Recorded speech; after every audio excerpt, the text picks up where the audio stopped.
Let's talk. Giles Brown. Life. Don't talk to me about life. And brace yourselves, because we come to the man who leaves you with a nasty taste in your mouth. Yes, indeed. The man who leaves you with a spring in your step, with a worrying rumble in your lower abdomen. It is indeed. We're having one of these because we're back together again. Hello. Hello. Nice to see you again. I was sick. I mean, I was sicker than normal, should we say? Yeah. Michael Senker. Yes, sir. International Man of Misery. That's me. How you doing? I'm reasonably good. I've had a fabulous week of grumps. I mean, whatever could have gone wrong in this week to build up this appearance on what's known as a radio show. Only loosely. But we've survived. I mean, because it's, summer's gone now. They've all gone. The roads are clearer. Yeah, the toll's gone down to €5 something today instead of €12. I mean, honestly. And then they wonder why the bleeding coast road is chocker, and you've got all these Maersk containers doing 150 as they tune into Radio Free Maghreb, and somebody else pulls out in a Seat Satsuma rent-a-car. Satsuma. Yeah, because when you hit it, they go, here's the thing. You know what business we should get involved with? As I drove down from Coeen this morning, Armco. Crash barriers. Oh, right. Not we're giving up the drugs business now? Too much competition down here at the moment. Having seen Making It in Marbella, I think there's just there's a new TV series out. No, I've never seen it. Yeah, it's called Making It. They missed out the S and the S and the H in front of something. Yeah. Making It. Yeah, Making It in Marbella. Right. How you been? I've been good. Oh, yeah, that's disappointing. Yeah, no, I'm all right. Everything's good. We lost our doggy. Oh, I saw that. Oh, I am so sorry, man. He was 18 years old. Oh. And it was just time. But, bless my wife and ourselves, we try and see not the funny side, but we're trying to make something bright out of something quite really miserable, really sad. Was we took him to the vets in down by the lighthouse. What's it called? By Farrow. Yeah, Farrow. Yeah. There's what's the name, by? Because people were saying what's the name of aforementioned dog? What? Ollie was my first dog. His name was actually What? What? That was on his passport. That was his name. That was on his chip. But we think it was because when he was given his chip, Spanish kids called the dogs Wow Wow. Ah, okay. So it might have been someone who said, "This is Wow Wow," and then they put down What. Anyway, so he was fantastic. He was absolutely fabulous dog, and we had to have him. Anyway, I got the bill. Yeah. And for the services, everything. So for the actual treatment I think it was like, I can't remember, the whole lot came to €274, including the cremation. Right. So I said to Patty, you know what? I think I might identify as a dog. Right, and you can take me down there. Right. And when you're fed up, and you think I've done as much as I can do, then you euthanize me. Right. And get them to because can you see any problem with that? Well, I can. Well, I mean, I wasn't expecting this when I got back. Blimey. I could, when would you get the costume from? I mean, because I could go. Don't have to have a costume. I just identify as the dog. Because you could identify as that, can you? Yeah. Anyway, can I? That was me trying to make light of it. No, we had him for 16 and a half years. Yeah. And he was just the most fabulous dog. Yeah. They all, So this show is dedicated to what? I'm going to start crying in a minute. Should we move? Talking about identifying, do you think I can? If I next time I fly British Airways, do you think if I could get there and kick off and go, look, I demand to sit in first class because I identify as Maria Carey or Joan Collins or something like that. This whole identify. I mean, do you want me to tell the story of my mate in hospital? I think you should, because I think it could wait. I mean, let's get the serious ones out of the way, shall we? Right, and then we'll go back to BA because they're going to get their arse kicked today. I got a question from a listener from one of the many grump groupies that we have. Right, all two of them. Yeah, my wife and one other. No, there's somebody up in Oro Costa there that wants to put a question to the oracle, right, of the bleeding obvious, which we obviously you should be. Right. So okay, let's get your. Okay, so my mate's in hospital. Yeah, right? we wish him well. Yeah, he's actually in the theatre at the moment having his operation. Right? So I get a phone call from him last night, and he says to me, "You'll be very proud of me." He said, "I've done a Mickey Senker." So he says, "Okay, they'll be around in a minute to clear it up." Yes. So he said, "You would be proud of me." I said, "This is one of yours. This is like one of your. Can I see the third room first? If there wasn't a room, if King Charles was here, would he get a room? Yeah. But he's not coming, so I'll have his room." So it's one of those. So. The sister's come in, so he's in his own room. They've given him a private room. Right. He's in a National Health Hospital, and he says the nurse. This is in Spain. No, this is in England. Oh, okay. So she says to him, the sister says to him, "Ever so sorry, we've got to move you to a ward because there's a woman coming in, and there's no room in the women's ward, so we're going to give her your room and we're moving you to a general ward." So he went, "Well, I'm not really happy with that." He said, "Well, there's nothing we can do." She said, "Well, all right, I'll do it." So they go out. He's got his girlfriend in the room. That must have been a bit awkward. Not both of them. And his couple of friends, and they say, "That's a bit off, like moving you." So he goes, "Yeah." So he calls the sister back in. He says, "I've changed my mind. I'm not going." So the sister said, "Well, why?" She said, I just don't want to go. I don't think it's fair." She said, "Well, I have to get someone in from administration, and you can explain to them why you don't want to go."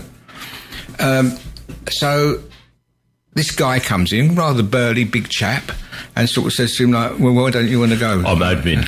I'm admin. This is the situation. This woman's coming in. This is the only bed available because we've got to move you to a men's ward because that's the only other bed. And he said, "I can't go because I identify as a woman." Ooh. I promise you this is true. I promise you this is true. Yeah. He said, "I identify as a woman and I don't feel comfortable going into the men's ward." Is that a sort of checkmate then with management? Well, it is a checkmate because the guy just didn't know what to say, didn't know what to do. He's not allowed to challenge it in any way, shape or form. And this, I mean, although we were laughing about it, then the other side of it is, what happens if this woman was really unwell? Like she needed emergency treatment, right? So now the funny side of it stopped. Yeah, sure. Right, but this is what the National Health, this is what the English government, this is what everything in the UK is going pear-shaped because someone could turn around and actually say, "I identify as a woman. You can't put me in a men's ward just to keep a private room." I mean, it is. I'm not going to lie. It is something I would do, and thinking about it initially and listening to it initially, I thought that's brilliant. But now I'm thinking, is it, or is it just this is what's happening all the time? It's being used. It's like my silly identify as a dog story. I mean, it's getting sillier and sillier. It's an entitlement thing, isn't it? Gosh, we're starting to turn into Alan and Sean if we're not careful in the Friday conversation. But because they put the world to rights as well, and they'll be on a bit later on today. But it's that entitlement. It's the entitlement card, isn't it? It's the I'm special. Well, it's not a question of that. It's that you've started a thing. You've started this thing. You started a situation where it's he, she. We can't call you darling. We can't call you love. We've got to call you Mr., Miss, no, Mrs., no. What pronoun are you? What pronoun are you? You started it, right? You started it. Now you got to deal with it. You've got to deal with it. You invaded Poland. What? Sorry. Yeah, I mean, it's like your last guest you were talking to, the diplomat, when he said about Mike Tyson. What is it, Mike Tyson said? Yeah, everybody's got a plan. Everyone's got to get punched in the face. Yeah. Exactly. That is. I'm going to use that all the time. I just absolutely love it. Yeah. But that's the thing. They've not done the domino effect of this, so that anybody can say anything, and you can't do anything about it. Right? I mean, just going on. I saw a guy in the restaurant the other day with these kids. Right? Where were you sitting, by the way? I was sitting in my perfect seat. By the toilets? Yeah, by the toilet. Right. And I just sort of had fleeting. The kids was ruling the roost. Oh no! I want to sit here. I don't want to sit there. Mummy's. I want to sit next to mummy. I want to sit next to daddy. And I had this flashback to my upbringing there, and then the kids go, it's some lovely foods coming, a beautiful restaurant. Tasted it. I don't like that. Right, I don't like that. And the dad's gone, oh, what would you like, darling? What can I get for you? And I thought, I had a flashback to my dad, and I said, I don't like that. And my dad would have got me by the scruff of the neck and gone, you do like that? Yeah. Like, so, or... Well, it's like the thing it's like, I come home, what's for dinner? My dad would go, dinner's for dinner. I was about to say, that's exactly what I was about to say. What's for dinner. Because now it's like, here's a list, Tristan, I prepared, I think it struck me when I was in a rather fancy beach restaurant summer before last, and they had a 6-year-old with them. And, the 6-year-old was sitting down and everybody's cooing because it's Spain the whole bit. But this is an upmarket restaurant. They have a what's it menu for the children, the whole bit, like mini. But this one had chicken nuggets. Yeah, this one had sushi. So two whatever the sushi at a head ended up at times 2. And I looked at my best mate Alex, and he looked at me, and we were like, I know you're North London chaps, but that is sort of 30 a head. So 60 euros on sushi for a 6-year-old, I thought was a little bit excessive. Oh, I went out with my pal. In fact, my pal Adrian, his son, I went out with him. Who I'm actually going to London. If Jeff Britton's listening, I'm going to go and see Adrian play in London next week. He's gone back on. He's doing a performance in Gray's Inn Road next Wednesday. The performance in the Gray's Inn Road being jazz or modern dance or what? No, he's doing. He was playing his guitar and singing. He was in the band. He was in 3 Man Army with Jeff Britton, who was the drummer. Right. So he's flying over from America and doing a gig. Anyway, where was I? You were debating about dinner. Oh, and sitting in a restaurant. So I've gone out with him and his son once in Santa Monica, and his son, who was, about 15 at the time, decided he wanted to try oysters. Oh. So he tried a dozen assorted oysters. Oh, flip. And didn't eat one of them. Nobody else liked oysters on the table, so we had 12 oysters that got just shucked away. Shucked. Yeah. Right. We got a question from the and if you have a question for the Oracle of Can You Be Bothered? These are. Please don't accept it. Please don't expect a sensible answer. Exactly. These are the numbers. To contact TRE, please call 952 78 4000. Email studio@tre.radio. Send us a WhatsApp on +34 645 99 67 95. Message us on Facebook, Talk Radio Europe Official, or tweet us at TRE Talk Radio.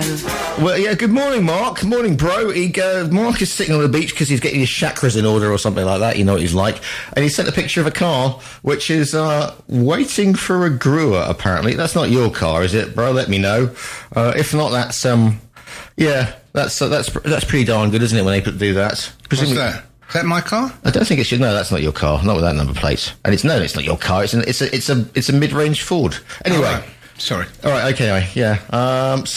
He said, "Well, Mark said I love these Fridays. Poor old what good innings." So there you go. Now, thank you. That's all right. Now, meanwhile, here we go. Question from the public. The Grumps Manifesto. Morning, Giles and Mr. Grumpy.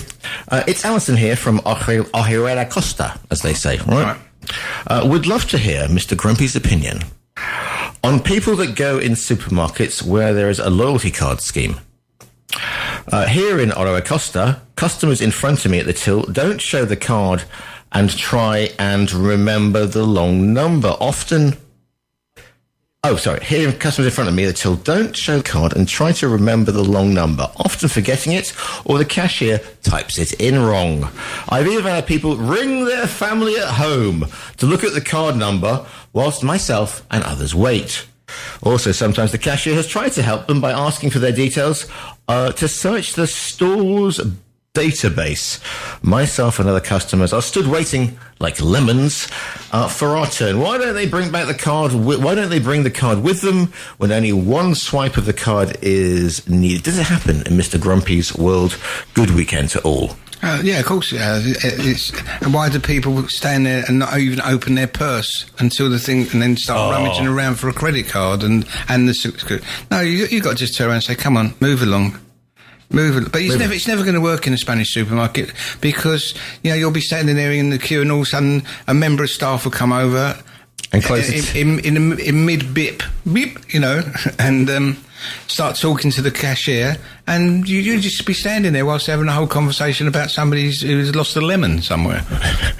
There's nothing like a road radish to throw them into. No, it's absolutely wrong, and you're entitled to have a scream up, but no one will take any notice. So, just. It's the one where it'll be a Friday lunchtime, for example, a busy time, and you look across and there'll be one sort of person, gender fluid, possibly, tattoos, piercing, hair, on the till, and you look over and there'll be 5 of them stacking the fruit. Now, I know that fruit is perishable, and I know they're probably having a rush on pineapples, but surely, you haven't heard the pineapple thing, have you?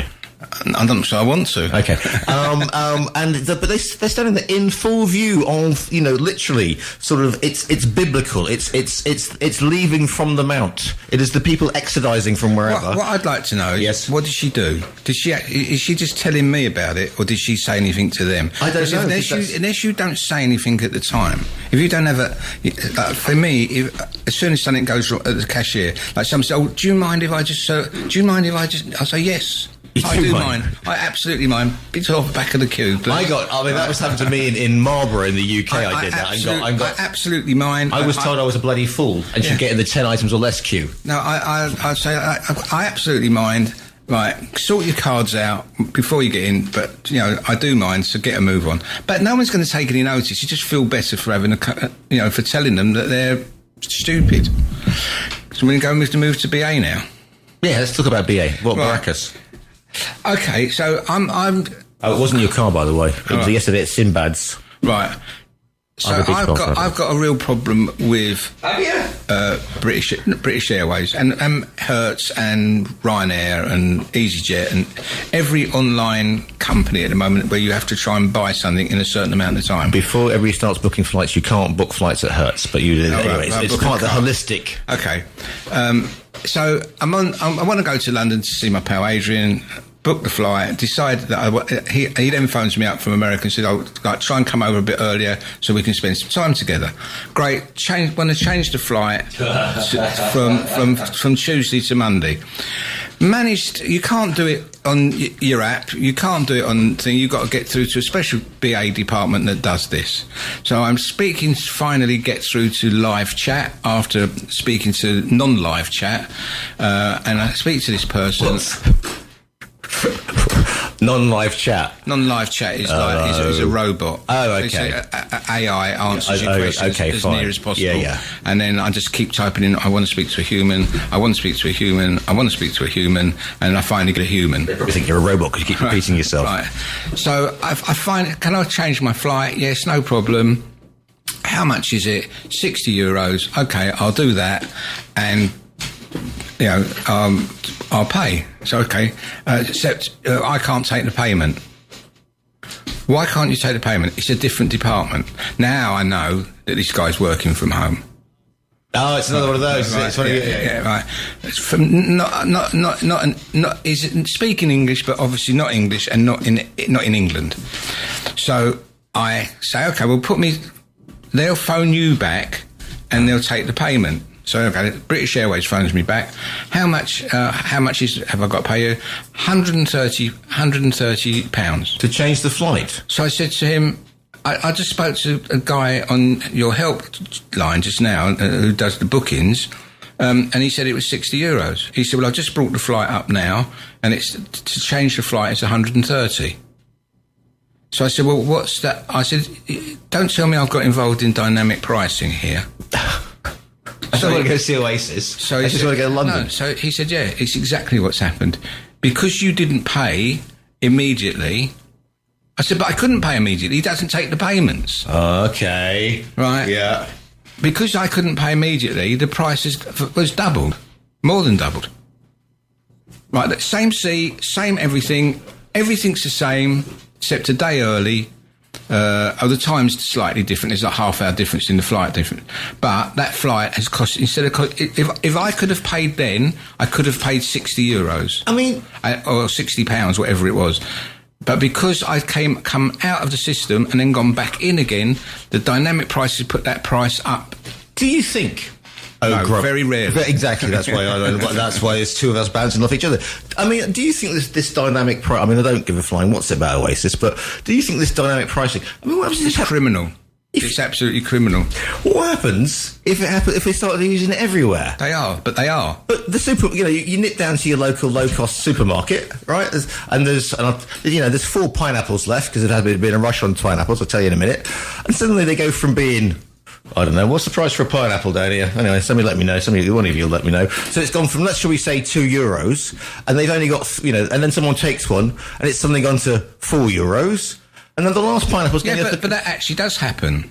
That does happen. Not so much in the supermarket. You don't see it running. It's not like you'll see a running that they're going to have... No, it happens with petrol. But because something's happened in Kuwait yesterday or whatever, today the petrol prices have gone up. It doesn't affect any petrol station anywhere for months, but they'll put the price up today. Yeah, but this is dynamic pricing, so it means the fewer they are, the higher they go. So it'd be like, you'll have a row of 4 pineapples and it'll go in front of your eyes, but the point I'm trying to make is it's everywhere where you book in and book out. The only way and remember, if you remember way back, I went back I got into the dark web mysterious, just to beat easy yet. Yes. And finished up on the dark web.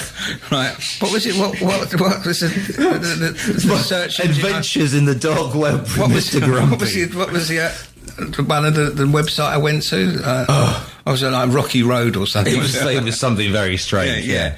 And so, I was absolutely furious, and everything is just getting worse and worse and worse. So moving on from that, I decided not to stay at my daughter's for the 3 or 4 days. We decided to go and stay in a nice hotel in London. Yeah, centrally. The thing is, Patty can come with me. The sad thing is, we have, unfortunately, as I said, we've lost the dog, but also it's freed up the fact that we can both go away together. Right. Now, someone hasn't have to be at home. So I find a hotel. Come on. Book the hotel, and they use a third-party payment. I've not gone with one of the big booking companies. Right. I've gone direct to the hotel, because every hotel that I've been to for quite a long time now says to us, if you book yourself, you're going to get a better room. Exactly. Right? And we probably do a deal as well. Yeah. Right. So I phoned up this hotel, very nice hotel in the West End. Not cheap, but we're going to make a... absolutely not. You're going with the lovely Mrs. Grumps. Yeah, we're making a week of it, and we're going to see friends, and it's going to be a lovely time. Yeah. Agree the price on the hotel, blah, blah, blah. And then and they say, before we finish the booking, we're now going to put you onto our third-party booking payment thing, and you'll pay for it. It comes up and goes to pay for it. I've got I've got an HSBC card, put in all the details, enough money in the account, right? Denied. Try it again, denied. Right. So I then phone up. So I then say to Patty, I'll sort this out. Put this on your Marks and Spencer's card. Right. Right. So she tries to pay.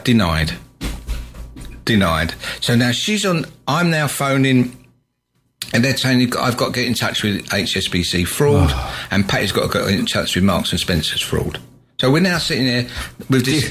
Can't pay. Well, I do pay it, but I can't pay. So I get onto HSBC fraud, and the questions start. So I answer all the questions, and then they're not interested.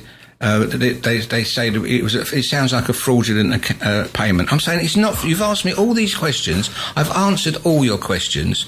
He said, well, we need you to go into your bank and verify it's you. Right. I said, but what is the point of having all these security questions? And what have what's wrong? I can't tell you what you've done wrong. You've done something wrong. You've been a very naughty boy, right? And we can't tell you it. So I said, this always on a Friday, by the way? This tends to happen on a Friday. I can't remember when it was. Anyway, so we go through this thing, And then I said, I can't go into the bank at the moment. I'm in Spain. What are you doing in Spain? I said, what has it got to do with you, what I'm doing in Spain? Yeah. Anyway, I said, so will I be able to use my card when I get back to England? So they said, I doubt it. Your card is blocked. I said, but I want you to unblock it. I'm saying, know it's me. I've answered 100 questions. You know it's me. No, I still don't know. So I said, okay, fine. So I put the phone down, went into the HSB app and transferred all the money to another bank account. Well, now they know you're fraud because you're obviously hacked in. And, no, but what I'm saying is I can't be. Yeah. And with the card that I transferred the money to, put that into the payment thing and paid it instantly. And said thank you very much. Meanwhile, Patty's having the same conversation with Marks and Spencer's, who can't give her any information why her card was denied. Because CCTV picked her up going into Lidl. No, but I'm not saying, no, being serious on this, I mean, it's becoming, taking the system to, everything's too much. Every single transaction now is like, is this a fraudulent? If you answer all the questions, even if they get through to you and they speak to you in the fraud department, they phone you back and then they ask you the same.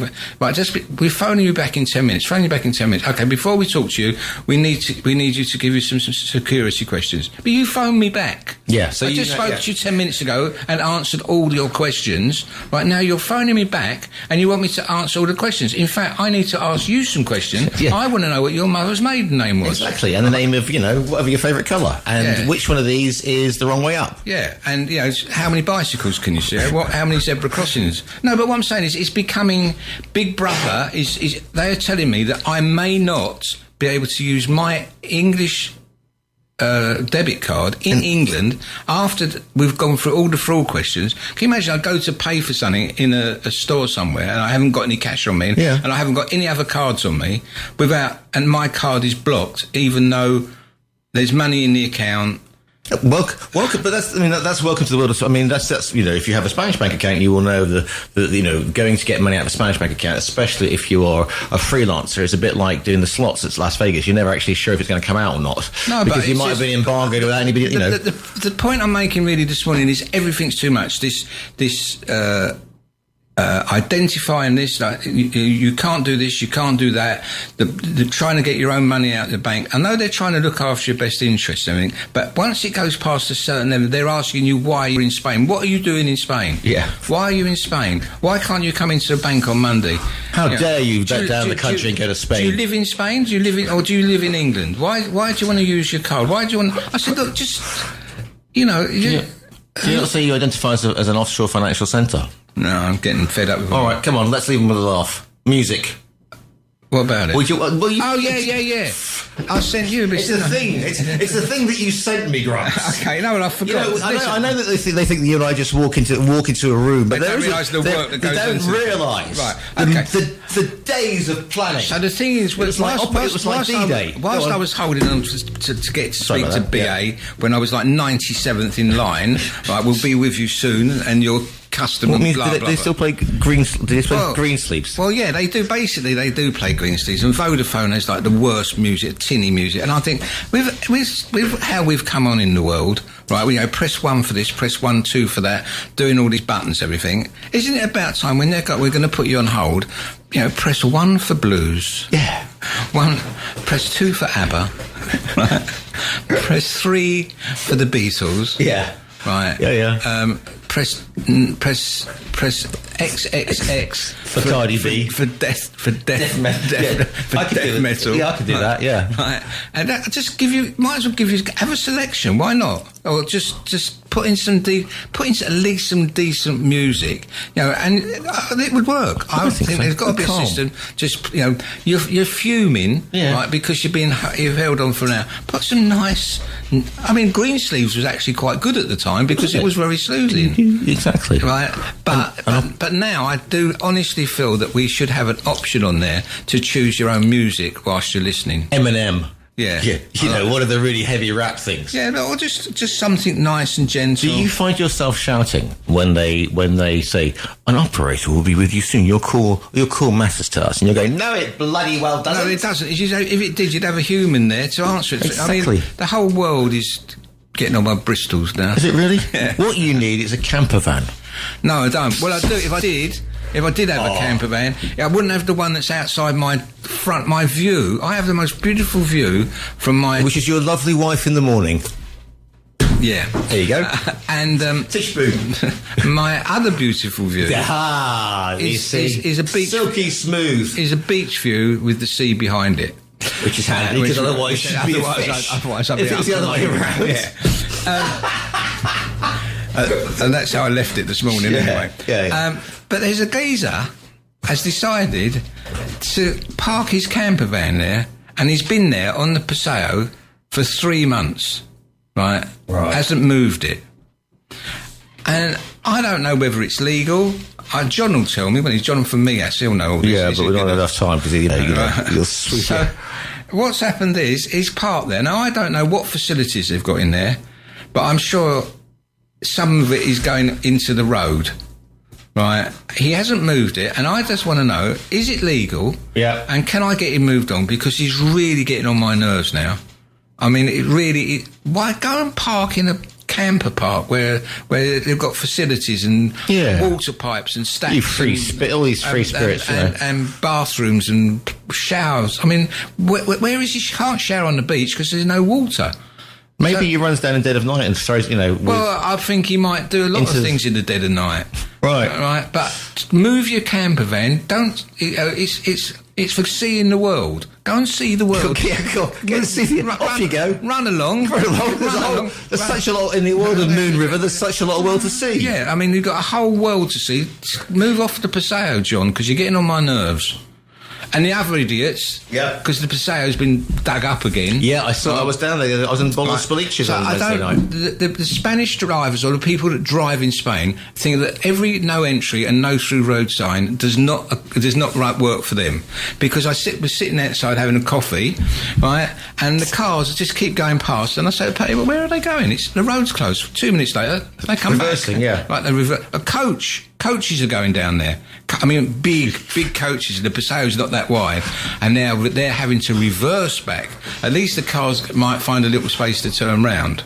And on that one, because I've got to play an ad break, and I'm going to write. If people want to find out more on the Grumpenverse, what are you still writing for the? I'm having a few weeks off. Oh yeah, yeah. Give them a break, are you? Yeah. I'm running out of things to be grumpy about. Oh, don't worry. It'll soon. We can talk about Halloween next time you're in, because that's your favourite part of the year when the little ones come knocking on the door. No, exactly, Mr. Grumpy, as always. Thank you so much, and we shall throw the phones open next time round. Michael Senker, as always, great to speak to you. Right then, almost out of time. Congratulations to Kate, who is the winner of the competition this week. For 2 tickets to go and to the Kineopolis La Cañada. Going to the movies soon? Do you like the movies? No. Okay, thanks very much. Talk Radio Europe. Your voice in Spain. Let's talk. Giles Brown. Let's talk. If you heard that zipper, it's his man bag. Why don't you like movies then? I love movies. I hate going to the cinema because the morons all sit there on their phones. Right. Well, if you've gone to the movies, watch the movie and don't sit there talking to your mate or showing them something you've just seen on... Have a great weekend. That's the Grumps for the weekend. Stephen Ritson up next. Have a great... I'll see you on 4 o'clock.